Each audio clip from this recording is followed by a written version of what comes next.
Episode 6, Surah Fusilat, 41:36. When Shaitan whispers anger or pride, strike back immediately with the weapon Allah gave you. When a whisper from Shaitan touches your heart, remember this verse. وَإِمَّا يَنزَغَنَّكَ مِنَ الشَّيْطَانِ نَزْغٌ فَاسْتَعِذْ بِاللَّهِ إِنَّهُ هُوَ السَّمِيعُ الْعَلِيمُ.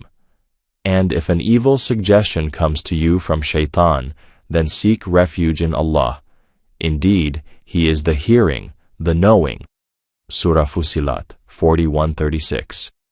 Don't argue with darkness. Don't reason with evil.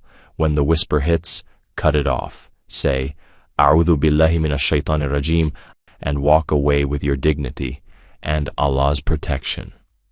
If it reached your heart, let it reach another. Acknowledge it once, twice, then forward it forward. This message isn't just for you. It's for all of mankind. So don't let it stop with you.